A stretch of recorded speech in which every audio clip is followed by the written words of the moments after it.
একটাই দাবি, এবং যেটা বললাম যে যেভাবে নৃশংসভাবে হত্যা করেছে, কোনো ছোটোখাটো ঘটনা নয়, একটা মানুষের প্রাণ নিয়ে নিয়েছে যারা।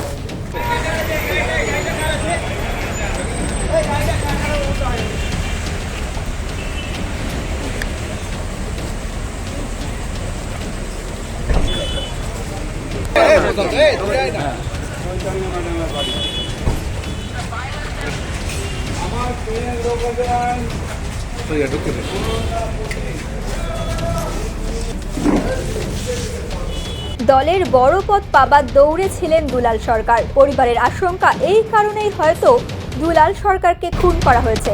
রাজনৈতিকভাবে দুলাল সরকার মুখ্যমন্ত্রীর কাছে এমন একটা জায়গা আছে যাতে অনেকেই হিংসা করে, স্বার্থ পূরণ হচ্ছে না। পাওয়ার এবং লোভের আশায় এই ঘটনা ঘটিয়েছে একজন নয়, একাধিক জন যুক্ত আছে আমার মনে হয়। সম্প্রতি আমরা শুনছিলাম দুলাল সরকার চেয়ারম্যান হবেন। এই মুহূর্তে আমি এই বিষয় নিয়ে কিছুই বলবো না, পুলিশ তদন্ত করুক। সাধারণ মানুষ জানেন, মালদার মানুষ জানেন খুনের সাথে কারা যুক্ত রয়েছে। পুলিশ মাধ্যমে সেটা সামনে আসুক, এটাই চাই। কী কারণে এই ঘটনা ঘটেছে সঠিক দিকে যেন তদন্ত এগিয়ে যায়, যারা আসল অপরাধী তাদের যেন শাস্তি হয়। পুলিশ তদন্ত করছে, আমি অপেক্ষা করছি। নিহত তৃণমূল কাউন্সিলরের স্ত্রী এমন কথাই জানিয়েছেন। পৃথিবীর 3 ভাগ জল 1 ভাগ স্থল, তাই পানীয় জলের অভাব নেই। কিন্তু বিশুদ্ধ পানীয় জল একটাই, বৃষ্টি অ্যাকোয়া। প্রতি ফোঁটায় আনে তৃপ্তি, মেটায় তেষ্টা। বৃষ্টি অ্যাকোয়া, বিশুদ্ধ পানীয় জল।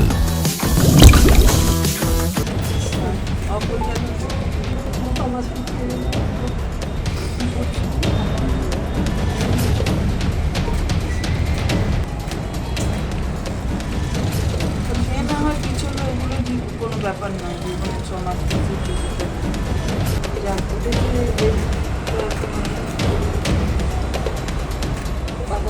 তাড়াতাড়ি করে হবে, করে কাজ করবে, আমার একটাই দাবি। এবং যেটা বললাম যে যেভাবে নৃশংসভাবে হত্যা করেছে, কোনো ছোটোখাটো ঘটনা নয়, একটা মানুষের প্রাণ নিয়ে নিয়েছে যারা, সেই সমস্ত আসল সামনে বহুজনকে দেখতে পাচ্ছি। প্রত্যেক দিন নতুন নতুন মানুষকে ধরা হচ্ছে, কিন্তু আসল মাথা যারা, তাদেরকে ধরার জন্য যা ব্যবস্থা করার সেটা যেন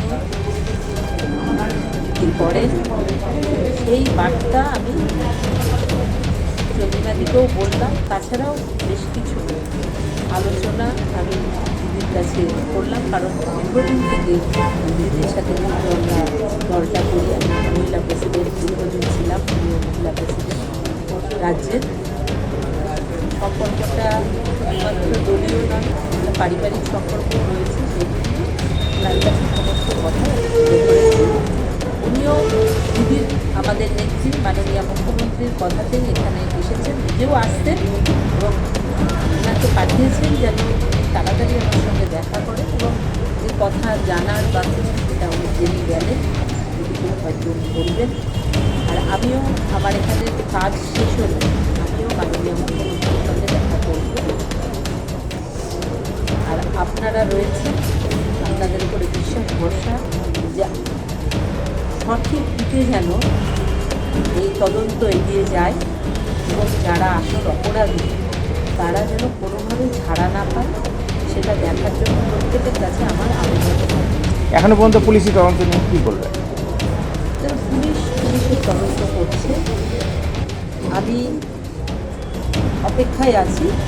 যে এখন একদিকে আমার কাজ, যে মানুষটা চলে গেছে, আর একদিকে এটাও রয়েছে যে আসল দোষী তাকে শাস্তি পাওয়ার জন্য আমি অপেক্ষায় আছি। আমি আমার ছেলে, আমরা কাজ শেষ হলে তারপর বাকি জিনিসটা আমরা দেখব। বলছি একটা সূত্র মারফত পাওয়া যাচ্ছে যে সম্প্রতি দুলাল সরকারের কাছে বার্তা এসেছিল যে তাকে তিনি বড় পদ পেতে যাচ্ছে, তাহলে কি দলের কেউ নিজের স্বার্থের জন্য তাকে সরিয়ে দিলেন?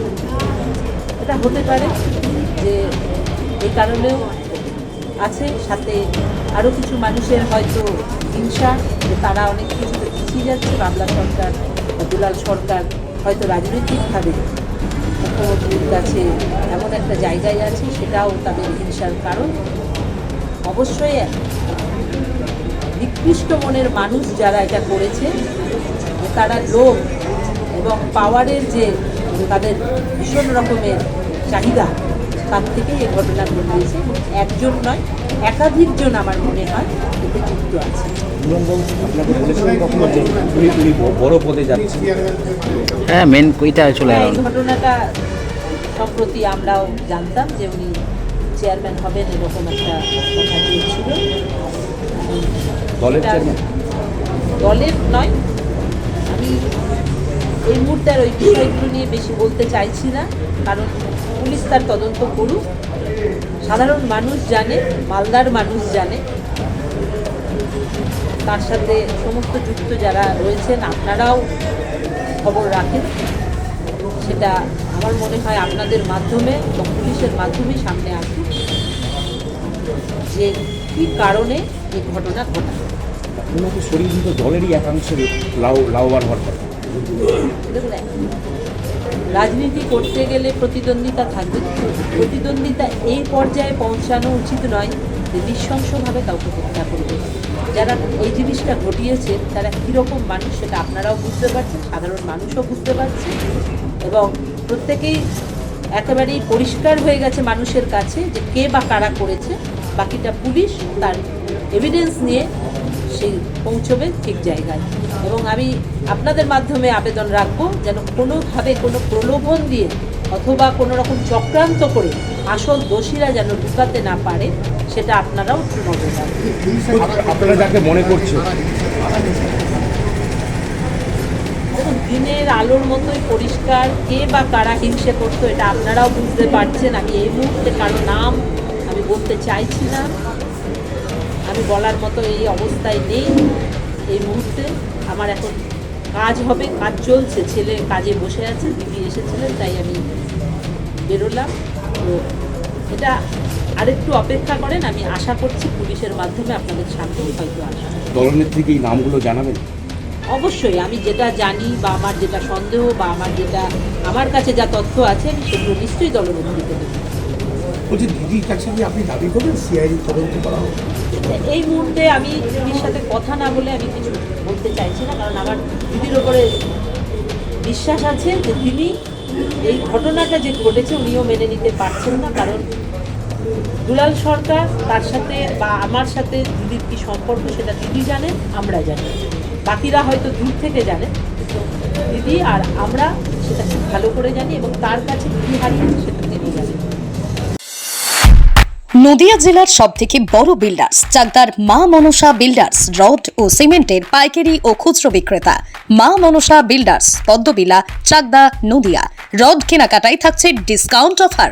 মা মনসা বিল্ডার্স। নদিয়ার সবথেকে বড় English medium school JRS public school প্রায় 35 বিঘা জমির ওপর গড়ে উঠেছে বিশাল ক্যাম্পাস। নার্সারি থেকে শুরু করে উচ্চ মাধ্যমিক, ITI college, law college, BEd college ভর্তি চলছে। JRS public. আপনি কোথায় ইনভেস্ট করবেন, কেন করবেন বুঝতে পারছেন না তো? সঠিক গাইডলাইন পেতে আজই আসুন নদিয়ার চাকদাতে নিবেদিতা প্রাইভেট লিমিটেডে। Nivedita private limited, marketing and distribution service. Balcony বা সিঁড়ির রেলিং, মডিউলার কিচেন বা ড্রয়িং রুম, এক কথায় আপনার স্বপ্নের বাড়িকে করে তুলুন আরো সুন্দর। Chakdah ply centre, gorgeous look বা কোয়ালিটি সবে 3 number 1 Chakdah ply centre. Chakdah ply centre, KBM, Chakdah, Nadia. হোমওয়ার্কটা করেছো? হ্যাঁ স্যার। এ বাবা, ভুল করেছো কেন? চোখে কেমন ঝাপসা দেখছি, লিখতে আর পড়তে খুব সমস্যা হচ্ছে। চাকদার মডার্ন অপটিক্স থেকে ভালো চোখের ডাক্তার দেখিয়ে নাও। প্রতিদিন প্রকৃত চোখের ডাক্তার ও দৃষ্টি বিশেষজ্ঞ মডার্ন অপটিক্স চাকদহে। সিঁড়ির রেলিং থেকে ঘরের ড্রেসিং টেবিল, ওয়ার্ড্রোব থেকে মডুলার কিচেন, সানমাইকা থেকে প্লাই, গ্লাস থেকে ল্যামিনেটস, অ্যালুমিনিয়াম থেকে ডোর লক, কি নেই এখানে? এক কথায় আপনার সাধ্যের মধ্যেই এবার স্বপ্ন পূরণ। চাকদা অ্যালুমিনিয়াম সেন্টার, পূর্ব লালপুর 50 নম্বর রেলগেটের পাশে, চাকদা, নদিয়া। ভাবছেন 3 স্টার ক্যাটাগরিতে কাটাবে? রুম রে মাত্র 1500 টাকা থেকে স্টার, খাওয়া দাওয়া রিজনেবল প্রাইস। নদিয়ার একমাত্র 3 স্টার ক্যাটাগরি হোটেল এনবি সোনার বাংলা হোটেল, কল্যাণী এইমসের ঠিক উল্টো দিকে, কল্যাণী, নদিয়া।